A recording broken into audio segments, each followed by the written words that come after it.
pas kita datang ke pernikahan, akhirnya kita salaman dulu ke Bapak Sutiri. Dipeluk ayah. Badan gede tapi meluk ayah. Terima kasih. Terima kasih. Nanti jangan lupa makan ya. Akhirnya ayah jelasin kalau ini bukan pernikahan manusia, Mas. Tapi ini pernikahan jin.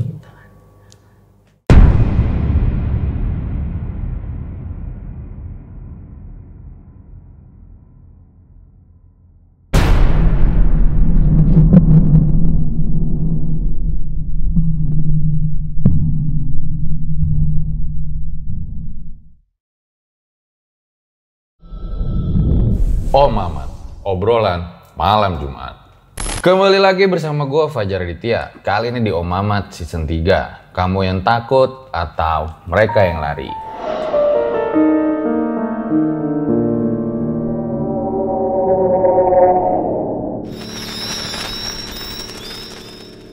Kayak biasa guys, malam Jumat waktunya sama narasumber. Kayak biasa juga kalau di RJ5 nggak ada setting-settingan. Kalau ceritanya kayak gitu ya kayak gitu aja. Nah sekarang di malam ini nih gue kembali kedatangan seorang legend nih, penulis horor di Twitter. Dan Doi ini aktivis juga nih, langsung aja nih kita sambut. Halo Mas Bian. Halo Bang Fajar, udah lama kita nggak bertemu ini. Iya akhirnya datang lagi nih ke RJ5 ya. Katanya dulu tuh sempat datang ke nikahan jin. Motivasinya tuh apa sebenarnya? Sebenarnya tidak ada motivasi karena ayah saya dapat undangan ke pernikahan, ayah saya otomatis mengajak saya dong. Nah, tapi ternyata itu bukan pernikahan manusia, tetapi di pernikahan jin ternyata. Itu tahun berapa? Tahun 2017 itu, Bang. Tanggal 27 September, hari Kamis itu, Bang. Hari Kamis bertepatan dengan 1 Suro. Oh, jadi datang ke nikahannya itu pas malam 1 Suro? Iya. Itu juga katanya di lereng gunung, salah satu lereng gunung di Jawa Tengah ya? Iya, kebetulan itu terjadi di Gunung Muria, di daerah Kudus, Jawa Tengah. Dan di Gunung Muria itu mempunyai 3 lereng, jadi kayak 3 jalan lah. Yang satu jalan itu untuk ziarah di Sunan Muria, yang kedua itu untuk pendakian, dan yang ketiga itu Rahtawu namanya, itu biasanya buat banyak orang pertapaan di situ, Bang. Nah saat itu yang mana datangnya? Di pertapaan, Bang. Yang di yang ketiga itu, lereng gunung oh, ketiga itu. Oke nih gue penasaran banget sih sama ceritanya, karena jarang-jarang nih orang datang ke nikahan jin ya. Sereman mana? Datang nikahan jin apa mantan? Kalau nikahan mantan sih, karena saya udah punya pacar, jadi nggak terlalu serem-serem juga. Gue suka nih kayak gini nih, pemuda optimis. Oke, ditahan dulu ceritanya Bang Bian. Nah, sebelum dilanjutin, kayak biasa ya, dukung terus konten-konten RJ5 dengan cara subscribe, like, komen, share yang banyak. Biar gue makin semangat bikin videonya. Jangan lupa juga follow Instagram gue nih, Drill Aditya. Sama follow TikTok gua juga Drill Aditya, di mana ada konten-konten horor selain di YouTube. So, gua rasa langsung saja berikut adalah ceritanya.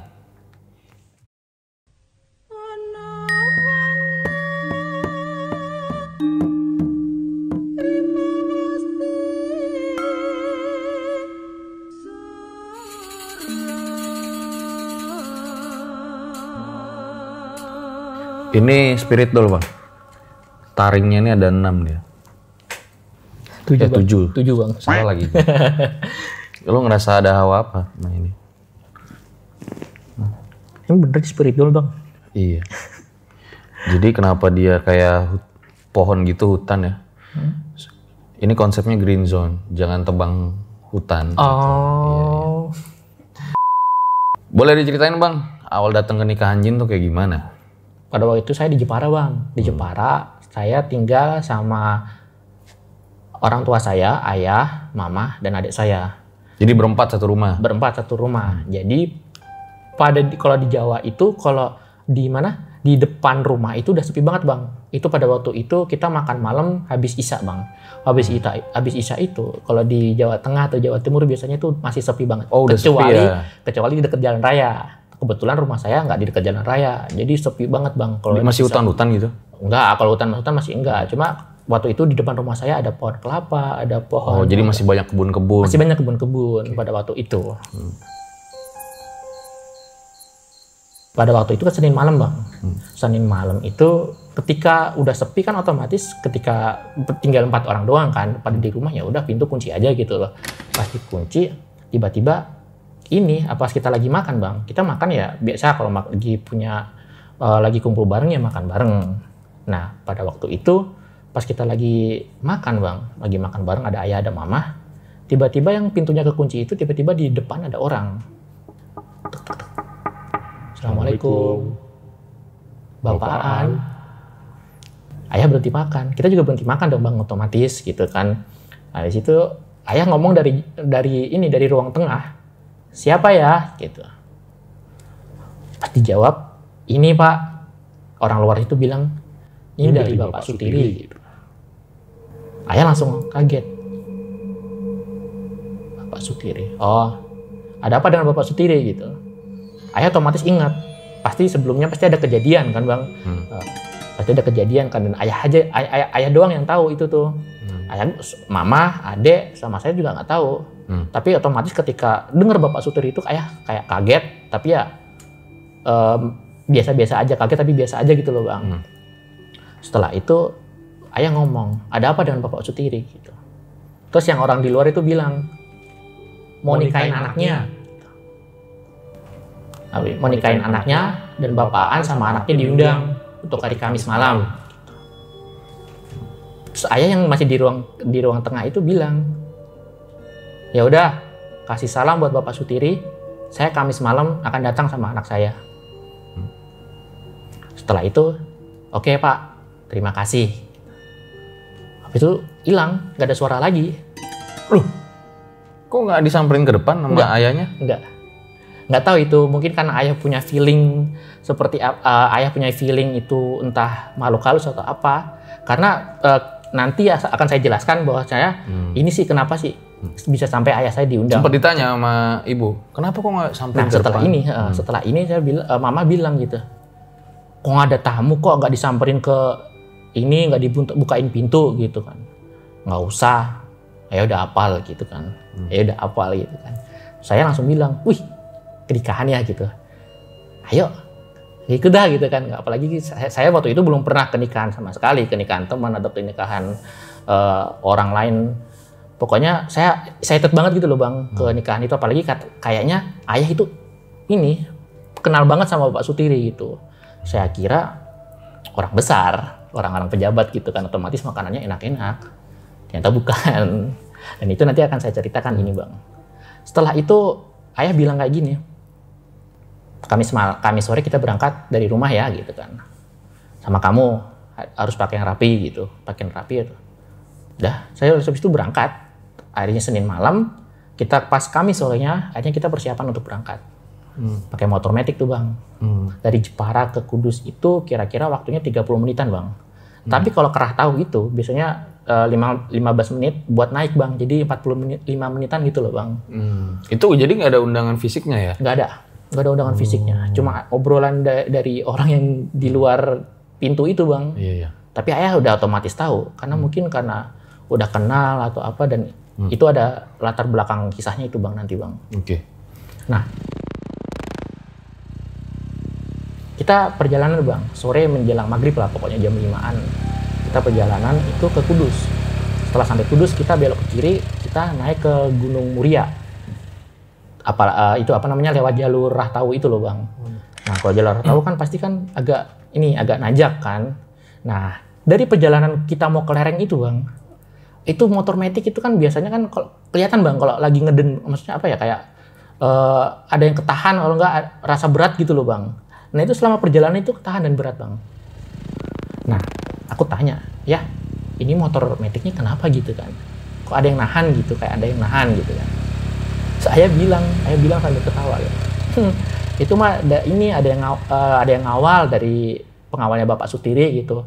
Itu dikirimin ke kita untuk ngawal perjalanan kita untuk ke rumahnya. Hah? Ya ngawal? Siapa ya? Itu di belakang kamu nggak bisa ngelihat gitu. Saya cuma bisa ngerasain doang ya gitu kan. Ngerasain doang tapi kok wujudnya nggak tahu ini wujud apaan gitu kan. Serem apa enggak ya gitu kan aku bilang gitu. Nggak terlalu serem kok. Dia coba lihat nih. Spionnya diliatin ke belakang. Kakek tinggi besar bang. Kakek tinggi besar itu ngikutin berdiri di motor metik kita. Jadi selama perjalanan itu kita diikutin sama katanya pengawalnya Bapak Sutiri itu untuk jagain kita kalau nggak kenapa-napa gitu waktu perjalanan pernikahan itu. Ikutin tuh gimana ya? Apa ya Bang? Jadi kata ayah saya itu Dia megang motornya apa enggak? enggak berdiri. Jadi kita duduk, dia belakang itu berdiri. Oh, ngikut di belakang lu. Ikut di belakang. Kayak gimana yang lu lihat? Kalau yang saya lihat itu dia cuma kelihatan dadanya doang sih Bang. Kepalanya nggak kelihatan saking tingginya. Oh. Itu bikin berat banget Bang. Kakek-kakek gitu. Kakek-kakek. Lalu ngeliat kepalanya, tau kakek-kakek di mana? Kalau nggak bisa kan spion nggak bisa sampai tinggi Bang. Jadi cuma sampai gini dan Oh, bapak lu yang bilang ya? Habis itu suruh niatin kan, saya lihat spion udah coba dan oh iya tinggi banget gitu kan. Kalau melihat kepala kan nggak nyampe Bang spionnya itu Bang. Nah sampai itu di lereng Gunung Muria yang Rahtau itu Bang. Jam berapa lu nyampe situ? Menjelang maghrib Bang. Jadi pas menjelang maghrib itu Bang, pas mau azan maghrib itu beratnya kerasa banget Bang. Terus aku bilang ke ayah, ini tolong bilang dong suruh keluar, suruh menepi bentar. Kita mau nyampe jam berapa? Apalagi Rahtau waktu itu kan penerangannya kurang Bang. Jadi masih sepi banget Rahtau pada waktu itu Bang. Kalau sekarang Rahtau ini karena banyak anak KKN di sana jadi pada buat penerangan di situ. Oke. Pada waktu itu 2017 Rahtau masih sepi banget. Masih hutan-hutan dan lampunya jarang sekali Bang. Akhirnya pada waktu itu menjelang maghrib, saya ngomong ke ayah saya, ya tolong ini kakeknya suruh minggir dulu. Ini kita mau pernikahan sampai jam berapa gitu, jangan sampai malam-malam lah gitu kan. Akhirnya ayah baca ayat surat Al-Kahfi. Akhirnya kakeknya perlahan hilang, berat di motor itu perlahan mulai hilang. Pas sampai di gerbang Rahtau itu Bang, kalau misalkan orang-orang Kudus pasti tahu kalau ada gerbang Rahtau, selamat datang di Rahtau, itu kita berhenti Bang. Kita berhenti, setan udah mulai yang ikutin itu udah nggak ada, kita mampir ke sholat dulu Bang, sholat maghrib. Nah kisah sholat maghribnya ini lucu juga Bang. Jadi kita sholat Bang, sholat maghrib,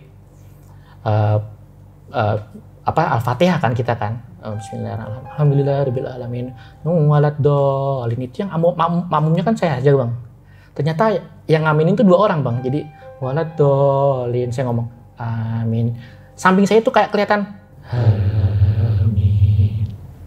Saya sholat, siapa yang ngaminin gitu kan? Karena makmum 1 doang dah kayaknya kan. Saya pikir pas akhirnya ruku kan, pas saya ruku, Sami Allahu liman hamidah. Itu ternyata yang kakek tadi ngikut Bang, ngikut sholat ternyata. Saya kaget kan waktu itu. Aku kira pada waktu itu jin itu ya setan kebanyakan gitu, jin kayak jahat-jahat lah semua. Saya kupikir pada waktu itu jin itu ya jahat-jahat. Tapi setelah sholat, ayah ngejelasin kalau yang kakek tadi itu yang ngikutin itu jin Islam Mas. Ikut sholat sama kita gitu. Jadi nggak usah perlu takut. Sebenarnya kan jin itu kan ada 2. Ada jin kafir sama jin Islam gitu. Jin Islam itu ya sama halnya kayak kita mengimani Tuhan sama Rasul Muhammad gitu. Yang kafir mah yang kayak setan bersekutu dengan setan, mau kayak setan bersekutu dengan setan ya? Jin bersekutu dengan setan gitu. Jadi kayak setan itu kan buat makhluk dari Allah sih Bang. Nah itu dia menggoda juga sama jin itu. Jin sama-sama makhluk seperti kita gitu Bang. Setelah sholat, akhirnya kita ini dong melanjutkan perjalanan Bang. Udah maghrib tuh, udah malam banget Bang. Nah, ayah itu berhenti pas kita naik motor itu udah tenang kan. Ayah berhenti di salah satu warung. Itu warung beneran itu warung beneran itu Bang, nggak kayak dulu warung jin itu. Nah, kalau warung beneran itu, ayah parkir motor di situ. Ibu-ibu waktu itu, ibu-ibu, kalau nitip ini nggih motor gitu. Badi tindak pundi gitu. Mau kemana Pak gitu kan, mau kemana gitu. Ini Bu mau ada acara gitu kan. Si ibu ternyata paham Bang. Tapi mungkin feeling saya Bang, karena di situ banyak pertapaan, mungkin dikira ibu itu ngira kita mungkin lagi mau bertapa atau gimana. Jadi di Rahtau itu banyak pertapaan Bang. Jadi kalau banyak yang parkir motor di warung-warung itu cuma buat bertapa, besoknya pulang gitu. Oh jadi parkirin motor terus jalan aja? Iya jalan. Nah, mungkin dikira ibunya kita mau bertapa. Jadinya ya udah ya Mas, nggih buat nopo-nopo gitu. Udah nggak apa-apa gitu kan. Nah, ini kita nunggu tuh Bang. Kita nunggu Akhirnya di jam tujuan itu menjelang Isya bang, tiba-tiba ada anak umur 10 tahunan bawa lentera bang. Kalau zaman dulu tuh kayak lentera gitu loh bang, kayak lampu yang di apa? Yang di kalau jualan sate tuh waktu dulu tuh bang. Petromak? Ya Petromak itu, bawa Petromak sama bawa sarung, nggak pakai alas kaki, jadi nyeker kayak gitu. Oh jualannya kayak gitu? Bukan jualan, jadi dia nyamperin bang. Ada nyamperin. anak kecil dari lereng itu tiba-tiba nyamperin, umur 10 tahunan pakai sarung bawa lentera. Jadi di kegelapan itu tiba-tiba ada lampu Petromak terang gitu kan, anak kecil bawa. Dari Bapak Sutiri ya, mudahan Bapak Sutiri. Itu mukanya pucat banget bang, saya ngeliat itu. Ini ngapain pucat banget dah gitu kan, pucat banget gitu kan. Saya bilang, oh iya benar gitu kan. Mari Pak, saya tunjukkan. Anak kecil itu nganterin kita ke sama bapak itu. Anak kecil itu nganterin ke mana? Ke salah satu tempat. Kita ngikutin aja tuh bang. Kita ngikutin anak kecil itu di lereng-lereng gunung bang. Jadi nanjak. Tapi nanjaknya itu ya kalau orang pasti naik gunung sih itu apa namanya? Pinggirannya hutan-hutan bang. Nah itu malam banget diterangin sama lampu Petromak itu, kita kayak membelah hutan gitu bang. Kita membelah hutan tapi diterangin sama lampu Petromak itu. Nah ayah nih ngaku akhirnya ngomong ke saya, dibisikin, Mas tahu nggak nanti kalau misalkan di kondangan jangan bawa makanan ya. Kalau makan kalau ayah sih nggak nyaranin makan gitu, tapi kalau mau lapar makan aja gitu, kata ayah saya gitu. Ya iyalah, aku jawab kayak gitu, di kondangan harus makan, makanan banyak banget gitu. Ngapain ikut kalau nggak makan? Iya kan, habis itu tapi ini pernikahannya beda mas. Hah, pernikahan apa ya gitu kan. Pas pernikahan ngomong kayak gitu, orang yang nganterin tadi itu tiba-tiba berubah bang, berubah jadi badan yang gede 3,5 meteran, matanya satu, masih bawa lampu Petromak. Akhirnya tiba-tiba pakai koko bang, pakai koko gitu, pakai koko, baju koko sama celana panjang, tapi matanya satu bang, masih ada hidung satu, mulut satu, berubah kayak gitu bang. Yang awalnya anak kecil manusia itu tuh. Terus aku bilang ayah, ya kok yang nganterin jadi kayak gitu nih. Akhirnya ayah jelasin kalau ini bukan pernikahan manusia mas, tapi ini pernikahan jin gitu.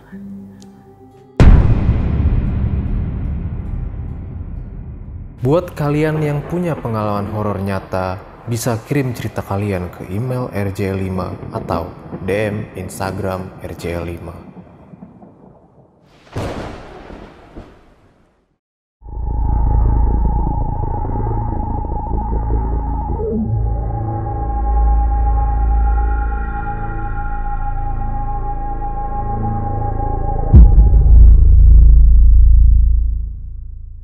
Bapak Sutiri yang kamu dengar kemarin itu pernah ayah tolongin gitu. Jadi ayah tuh pernah di pesantren. Nah ayah itu waktu mandi itu nolongin mindahin tempat jin itu. Jadi Bapak Sutiri itu punya tempat peninggalan di dekat sungai. Nah si ayah kan udah peka dari dulu kan, karena ayah peka dari dulu, ayah tahu kalau Bapak Sutiri itu lagi kesusahan di waktu zaman pondok pesantren itu. Akhirnya diselamatin rumah itu di dekat yang lebih tempat aman gitu loh. Katanya ayah, Bapak Sutiri berterima kasih dengan cara ngundang pernikahan ini bang. Itu dijelasin itu bang selama perjalanan itu. Selama perjalanan akhirnya pas dia udah jadi gede itu bang, masuklah kita ke kabut putih. Ya kabut putih gitu bang, asap-asap putih. Tapi bau melati bang. Bau melati, kita masuk tuh. Ternyata ada dunia lain di situ bang. Ternyata di sana rame banget bang. Kita masuk itu badannya gede-gede semua bang, tinggi banget itu orang-orang. Yang lu lihat tempat apa? Pernikahan. Oh kayak di gedung-gedung itu? Bukan, kalau di gedung-gedung bukan, kayak hajatan gitu bang, hajatan di rumah-rumah. Oh hajatan gitu. Di rumah. Itu bener bang, itu apa namanya? Oh tapi badannya gede-gede bang. Gimana yang lu lihat? Yang saya lihat itu perempuan jilbaban, tapi ya ada tanduknya. Loh di jilbabnya? Iya. Waduh. Itu kalau misalkan ada orang pernah lihat jin pasti gitu bang. Jin itu kan sebenarnya sama-sama kita sama-sama makhluk bang. Cuma emang apa kan karena kita makhluk yang sempurna dan makhluk jin itu ya banyak wujudnya kayak gitu bang. Tapi itu jin Islam katanya ayah.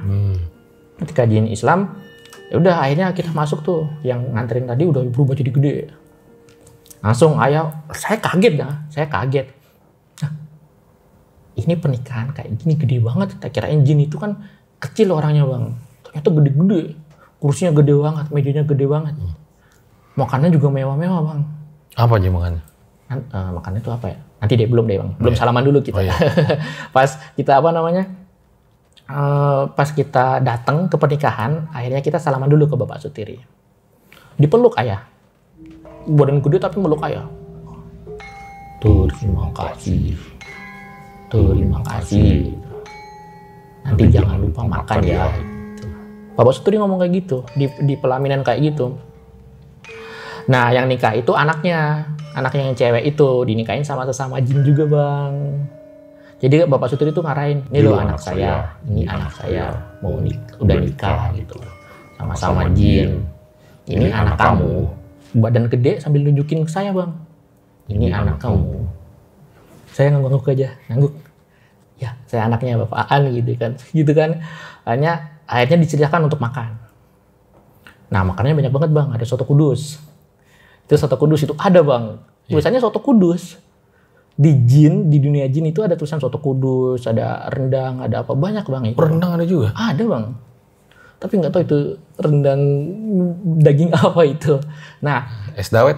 Hah? Es dawet? Es dawet nggak ada. Sirup adanya. Sirup? Nah, boba? Belum ada. belum viral bang. Gak itu gimana? Bapak Sutiri wujudnya tuh gimana? Bapak Sutiri itu orangnya tinggi gede, kakinya sebelah ada bulunya, cuma pakai sarung bang. Loh, sarung jin Islam itu bang. Mukanya itu kayak manusia biasa, cuma agak kurang sempurnanya, mungkin pipinya agak cekung, terus matanya agak sebelah sini, telinganya agak bentuk kayak kurcaci gitu loh bang, agak panjang. Nah itu Bapak Sutiri. Nah, yang nikah? Yang nikah itu anaknya itu yang cewek itu wujudnya tinggi gede, ya tapi kayak manusia biasa gitu sih bang. Agak sempurna tapi telinganya kayak gitu. Telinganya kayak kurcaci gitu. Cuma ya gitu mukanya pucat-pucat semua bang di sana. Nggak ada senyum, nggak ada apa. Cuma datar kayak gitu. Terima kasih. Nah gitu. Makan kayak gini. Flat gitu bang. Itu di dunia jin kayak gitu, nggak ada ekspresi sama sekali.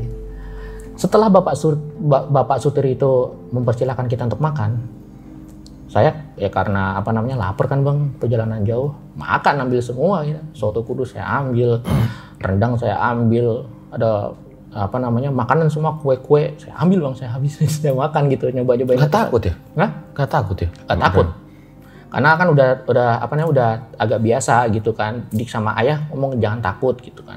Maksudnya makan itu nggak takut? Nggak takut, karena saya kira itu makanan beneran bang. Makanan beneran itu saya kira, karena mungkin pernikahan jin mungkin makanannya lebih takut kelaparan ya? Ya. Dari dulu saya kalau takut lapar bang, dari ceritanya sebelumnya kan juga takut lapar kita bang. Bodo amat mau itu penampakan atau kita makan dulu. Makan apa aja saat itu? Soto kudus, rendang, terus ada kue kue bolu itu ada bang. Cuma makan 2 menu itu, 3 sama minum es sirup udah. Yang ayah saya itu diem minum air putih doang. Ada air putih juga? Ada air putih. Nggak ada mereknya tapi? Nggak ada. Ada ditaruh di kendi.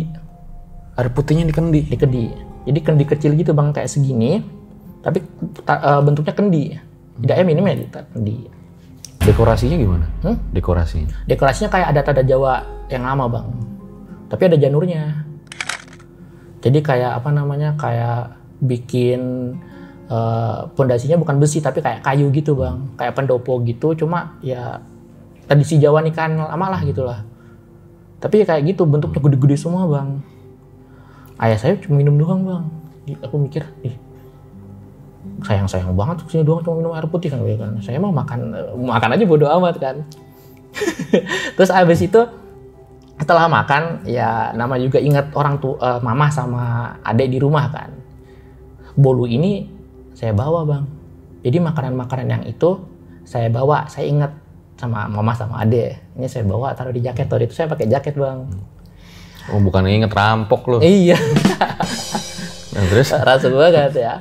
Pada waktu perjalanan itu ayah selain untuk ngelarang makan aja tapi jangan boleh dibawa pulang kan. Oh sempat bilang gitu, awalnya. Sempat bilang itu jangan dibawa pulang mas. Kenapa ya? Mama sama adek makan apa nanti? Kan kue di pernikahan biasanya enak-enak gitu kan. Udah pokoknya jangan bawa makanan di situ sampai ke rumah gitu. Nanti kamu nyesel. Itu saya lupa bang. Waktu saya ngambil makanan di jaket, saya lupa tentang pantangan itu. Jadi saya ingat mama, oh iya mama. Ambil kue, taruh di kantong. Saya ingat mama, ya. Mama kan, saya nggak ingat pantangan itu. Udah selesai tuh bang. Udah selesai, ayah minum air putih. Saya udah selesai, udah makan. Udah mas, gitu kan. Ayah ngomong kayak gitu. Udah kenyang gitu kan. Terus senyum ke ayah. Tapi itu salaman ke Bapak Sutiri. Terima kasih. Salaman kayak gitu bang. Jadi tangannya gede banget bang. Tangannya gede banget kayak gini tuh. Hampir kayak raksasa kayak gitu bang. Jin itu bang. Kira-kira apa yang akan terjadi selanjutnya dengan Bian? Akhirnya kita pamitan ke Bapak Sutiri. Udah nih, selesai? Setelah... Nggak maksudnya datang ke kondangannya udah? Udah. Jadi kalau kalian tahu nikahan jin itu ya hampir sama kayak manusia. Cuma memang makanannya sama kayak manusia juga. Namanya. Kayak soto kudus. Sempet ngobrol-ngobrol sama orang di situ? Nggak sempet karena saya fokus makan bang. Pada pakai baju apa? Pada waktu pakai baju ini muslim juga bang, baju koko. Tapi ada juga baju yang kayak kalau orang Jawa tuh yang ada lurik-lurik coklat bang. Jarik? Bukan kayak apa namanya kayak batik. Orang-orang. Iya batik cuma panjang-panjang itu loh bang. Kayak orang pakai belangkon itu juga ada bang. Pokoknya orang pakaian adat Jawa itu loh bang. Nah itu pokoknya kayak gitu. Ada pun juga pakaian muslim pakai koko cuma emang badannya gede. Ada yang matanya nggak genap itu nggak lengkap, matanya satu doang. Ada yang paling serem yang lo lihat saat itu? Yang saya lihat itu ya. Yang paling serem? Yang paling serem itu yang lihat ini bang, yang nganterin saya itu bang. Oh. Yang nganterin itu serem banget itu mata, badannya gede banget, bawa petromak, bulu kayak gitu, itu serem banget bang. Itu pas di resepsi jin tuh ada musiknya nggak? Gamelan. Aduh. Ting tang ting tang ting tang. Pakai lagu Jawa, pokoknya ada yang nyinden pokoknya bang. Ada yang nyinden? Ada yang nyinden itu. Itu ada yang nyinden. Ya saya mah nikmatin aja kan, kirain ya udahlah gitu kan. Mungkin karena ini makanan, apalagi kan saya nggak curiga makanan jin kok ada nama soto kudus, ada rendang gitu. Ya udah saya makan aja. Serem juga ya, sampai ada nyinden gitu ya. Iya. Nyanyinya apa? Cucarowo? Bukan. Dulu tuh apa ya? Tembang antara Mas Kumambang atau apa gitu. Oh, iya. Mas Kumambang. Apa gitu pokoknya pertamanya Mas Kumambang itu yang saya ingat itu. Itu emang lagu tembang Jawa. Nah, ya udah kan kita setelah pamit dari Bapak Sutiri, kita diantar lagi sama orang itu yang gede itu tadi. Saya masih ngeri bang itu. Wah. Badannya udah gede, ini bulu-bulu. Jadi kan jadi keinget genderuwo bang. Padahal itu bukan genderuwo, itu emang jin gitu loh. Pas kita diantar pulang, ayah tuh megangin tangan saya terus gitu. Loh, apa sih ya gitu megang-megang gitu kan. Kamu nanti kalau misalkan kesesat nanti gimana? Nanti kamu nanti yang nyariin banyak loh gitu kan. Udah sini saya pegangin gitu kan. Oh kalau nggak megang? Iya gitu bang. Akhirnya kita ngelewatin lagi di asap putih tadi. Asap putih tadi itu kita keluar lagi. Yang dianterin itu berubahnya jadi normal lagi bang, jadi umur 10 tahun. Kok bisa berubah kayak gini ngelewatin asap putih ini doang. Tapi asap putih itu pokoknya kalau misalkan apa ya, saya kalau misalkan ada asap putih kabut terus bau melati, saya curigain bang, takutnya masuk ke dunia jin. Yang saya alami takutnya kayak gitu. Karena kejadian ini. Karena kejadian ini. Nggak tahu kalau orang-orang lain langsung masuk dunia jin kayak gimana, saya kurang tahu. Keluar tuh bang, ternyata pulang-pulang itu udah jam 4:30 pagi. Awalnya malam kan bang, habis sisaan kita berangkat. Tahu-tahu pulang-pulang 4:30 pagi. Lama banget ya ternyata. Lama banget bang. Pulang-pulang terus kita dianterin lagi ke mana? Ke warung tadi. Ya, tadi kan ibu-ibu yang jaga warung, sekarang bapak-bapaknya. Terus dia bilang, Loh Pak, sampun gitu. Sudah pertapaannya gitu. Nggih, sudah gitu. Kita masih dikira pertapaan. Ya udah kita habis itu pulang Bang, 4:30 itu kita sholat subuh. Sholat subuh di lereng gunung itu kita perjalanan pulang Bang. Jadi udah tuh pernikahan jin itu udah selesai. Kita pulang tuh Bang. Pulang sholat subuh masih nggak ada yang aneh. Jaket ini masih ada kue-kue gini. Jadi kalau sholat kresek-kresek kayak gitu. Nah akhirnya sampai rumah itu jam 5:30, jam 6 pagi. Mama ngomel-ngomel. Loh, kondangan sampai nginep kayak gitu ngapain aja sih? Judi ya gitu. Kalau ini kalau ada pernikahan itu di Jawa ini ada tradisi kayak gitu lah Bang. Bukan tradisi, kayak banyak yang ini begadang, melean kalau kata orang Jawa. Itu biasanya buat orang-orang pedesaan itu buat judi atau buat mabok. Oh. Iya itu, tapi berapa lah. Iya. Nah, setelah mamah marah-marah tuh kan dikira mabok, judi, dikira kayak gitu kan tradisi orang-orang habis pernikahan biasanya kayak gitu. Nah, ayah ngomong dong, astagfirullah, jangan duduk sembarangan dong mah, kita itu ke pernikahan kok gitu kan, bener-bener pernikahan gitu. Allah nggak percaya gitu, mama percaya. Nih loh, aku langsung motong kayak gitu percakapannya. Oh aku nih lo ke pernikahan, aku lo bawa makanan banyak, nih jaket gitu kan. Oh yaudah, mumpung pagi-pagi nih enak kayaknya buat makan ini kan. Karena saya bawa makanan, ya udah. Hah? Ayah langsung motong kayak gitu. Hah? Bawa makanan dari sono gitu kan. Ayah ngomong kayak gitu kan. Bawa makan, iya. Kenapa kamu bawa makan dari sono gitu kan? Oh enak-enak kok, ngapain, aku juga keinget mama sama adek lah gitu kan. Makanya aku bawa gitu kan. Ya udah, coba cek di jaket isinya apa gitu. Buka tuh Bang, jaket. Isinya tuh bukan makanan Bang. Awal di kondangan jin itu saya bawa bodu, bawa kue-kue, risol dan sebagainya Bang. Sampai rumah Bang, isinya darah, bangke, sampah-sampah doang. Langsung saya buka jaket itu, wah astagfirullahaladzim. Bawa bangke ikan, ada bangke burung, sampah daun-daun, darah. Itu di jaket saya semua Bang, astagfirullahaladzim. Saya kaget Bang, saya langsung buang itu jaket Bang. Ayah udah bilang juga apa, jangan bawa makanan di kondangan sono gitu kan. 3 harian saya nggak makan Bang, nggak nafsu makan karena ngelihat, jadi selama tadi yang aku makan di kondangan itu ternyata bangke. Tiap hari Bang, tiap ngelamun itu, ya Allah, berarti yang aku makan di kondangan itu bangke, sampah. 3 hari itu sampai nggak nafsu makan itu Bang, saya ingat. Ya Allah. Habis itu ayah langsung gini, dibilangin juga apa, jangan bawa makanan jin ke rumah, ke dunia nyata ini, karena makanan jin itu sebenarnya emang sama-sama kayak gitu Bang, saripati sampah atau bangkai-bangkai kayak gitu. Itu makanan jin Bang sebenarnya Bang. Jadi kalau misalkan ada banyak sampah numpuk kayak di TPA itu sebenarnya banyak jin Bang. Itu sumber makanan dari jin. Maka dari itu karena mungkin ayah tahu kalau sumber makan jin itu dari sampah, makanya ayah nggak makan, minum air putih doang. Saya nggak tahu. Saya baru tahu ya nih masalah sampah ini. Sampah, tumpukan sampah itu biasanya buat saripati ini, makanan-makanan jin Bang. Kalau punya teman sampah gimana? Apa dia makanan jin juga? Lah enggak nih, balik lagi nih Bang. Tadi kan keluar bangke-bangke semua tuh. Iya, jaket. Itu ibu gimana pas lihat? Kaget. Mama kaget banget kan. Kamu bawa makanan apaan, malah bawa bangkai-bangkai gitu. Tapi isinya sebenarnya bolu mah, risol mah gitu kan. Udah buang jaket. Buang jaketnya. Akhirnya mungkin ayah ceritain ke mama kayak gimana gitu. Dan mama udah ngertiin. Apalagi waktu dulu kan mama sempat kena kejadian supranatural juga waktu hamilnya saya. Oh, iya. Jadi nggak terlalu kaget juga. Oh, kamu sih ada tuh tweetnya ya? Ada di cerita saya di Twitter. Malah saya dimarahin. Kamu udah dibilang ayah jangan suruh bawa, malah bawa. Akhirnya tahu kalau datang ke nikahan jin saat itu. Iya, dijelasin sama ayah saya. Adek nggak tahu kalau waktu itu. Dia main.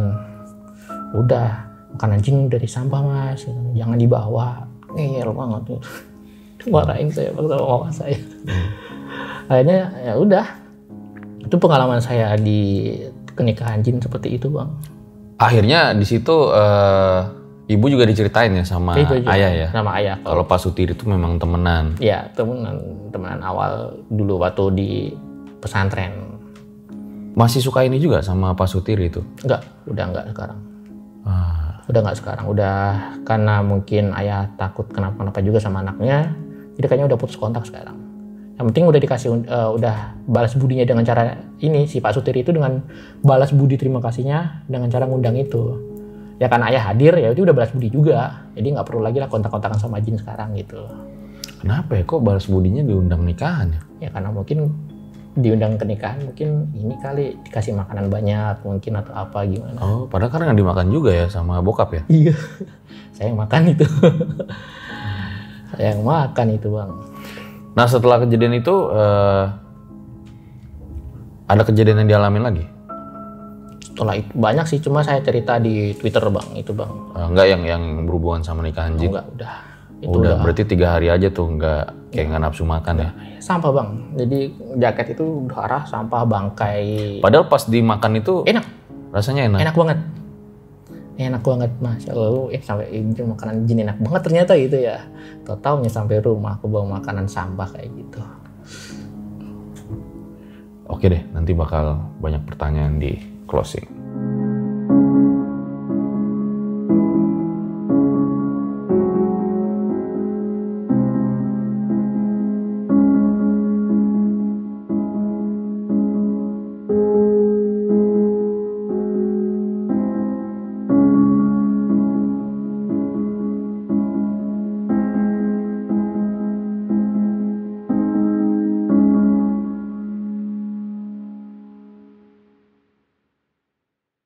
Itu dia guys, sebuah kisah dari Bian ya, dimana ini gokil banget ya bisa datang ke nikahan jin ya. Iya. Pada saat itu ngasih amplop nggak?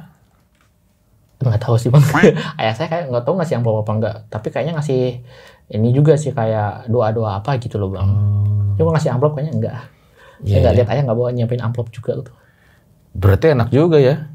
Kalau ke nikahan jin kan makan enak, nggak ngasih amplop. Iya, itu enak. Pengen lagi? Aduh, jangan, Bang. Oh, enggak, saya nggak bisa makan itu 3 hari, Bang. Lihat apa yang aku makan ternyata kapok sampah. Gitu ya? Kapok lah, Bang, jelas, Bang, itu. Nah, terus kalau nikahan jin kan pernah datang nih. Iya. Kalau menikah sama jin, pernah? Belum lah, Bang. Belum sama jin belum. Nikah saya belum, Bang. Nggak berani, Bang, saya nikah sama jin. Nikah sama manusia aja masih belum, Bang. Tapi kan memang banyak ya cerita-cerita yang beredar ya. Iya, ada yang menikah dengan jin. Dan ternyata film dulu tuh kalau kita sering nonton Jino Jini ya. Iya. Itu mirip-mirip sebenarnya ya. Walau itu dikemasnya komedi. Komedi, gitu tapi ya. maksudnya mirip, yang gede atau apa. Aladin kan jin itu kan di lampu merah itu kan, yang di lampu itu. Lampu merah? Lampu merah. Lampu apa? Lampu ini? Iya. Lampu apa? Gue juga lupa. Ya lampu Aladin lah. Lampu Aladin itu kan wujudnya jinnya gede kan, Bang? Oh. Kan emang jinnya sebenarnya jin emang gede banget, Bang. Jin Janjun tuh. Ya jin Janjun juga itu kan. Ya kayak gitu, jadi bentuk jinnya gede banget, 3-4 meteran. Sebenarnya Bang Bian ini udah bisa lihat hal-hal kayak gini tuh dari kapan? Umur 17 tahunan. Oh, nggak dari kecil berarti ya? Kalau kecil itu sering digangguin. Digangguin doang, cuma kalau ngeliat enggak. 17 tapi masih jarang mungkin ya frekuensinya, apa udah sering? Kalau 17 tahun ke 20 tuh frekuensinya parah banget, Bang. Kalau 20 ke ini kan saya umur 23. Saya masih ini apa namanya? Udah nggak terlalu, cuma masih peka-peka aja gitu. Selama ini yang paling horor tuh sosok apa yang pernah dilihat? Yang paling nggak bisa dilupain lah. Waktu itu kejadian ini pocong tergeletak di jalan, Bang. Jadi waktu ada kisah saya waktu di Twitter tuh, saya nyeritain kalau ini apa namanya, tentang apa pocongnya itu awalnya nampakin di tengah jalan, tiba-tiba jatuh. Iya jatuh. Jadi ngalangin kita lagi naik motor sama temen, itu di Prodadi kayaknya. Di cerita saya di Twitter itu pas dia lagi gede, Bang, pocongnya gede, agak tinggi, tiba-tiba ngalangin jalan, Bang. Mukanya ngadep ke motor, Bang, ke kita. Lampu nggak ada di sini, nerangin lampu motor doang. Tiba-tiba balik badan kayak guling-guling gitu. Anjir. Temennya lihat juga? Temennya lihat juga, masih hidup sih sampai sekarang teman saya. Dia ngelihat, astagfirullahaladzim, itu pocong gede banget tutupin jalan. Mukanya nggak rata kayak gitu bang, banyak belatungnya kayak iring gini. Karena waktu itu kepepet. Bismillahirrahmanirrahim. Allahu Akbar gitu. Lewat banyak motor. Duduk. Udah. Ada rasanya juga. Ada rasanya, kayak debok gitu kan. Itu serem banget bang, itu genderuwo masih, kuntilanak masih ya serem sih, cuma menurut saya pocong saya masih agak takut. Pada saat itu ya? Takut itu. Punya pengalaman lain nggak sih yang nggak bisa dilupain juga selain yang udah 2 diceritain di RJL nih? Banyak sih bang, itu. Yang mana tuh, yang salah satu aja? Salah satunya itu ya. Judulnya apa tuh? Ini apa? Pembalut pembawa petaka. Jadi itu di gunung ya? Iya, di daerah dekat gunung itu. Itu serem, yang nggak bisa dilupain juga ya? Karena pertama kalinya saya nyuci pembalut itu bang. Nyuci pembalut? Iya. Nah, kalian pengen Bian cerita lagi nggak di RJL nih? 5.000 komen. Oke, gue rasa cukup demikian ya episode pada kali ini. Thank you Bang Bian udah mampir ke RJ5 jauh-jauh dari Jepara nih. Iya. Tapi kok ukirannya nggak dibawain? Aduh, maaf ini. Jangan lupa juga follow Twitternya Bang Bian di mana suka. Di Twitter @bian_sabil sama Instagramnya bian_sabil. Oke, gue rasa cukup demikian episode pada kali ini. Ambil baiknya, buang buruknya. Dengan adanya kisah-kisah seperti ini, jangan malah menjadikan kalian takut. Tetapi kalian harus semakin yakin dan percaya dengan kebesarannya. Gue Fajar Aditya, RJ5 undur diri. Ciao.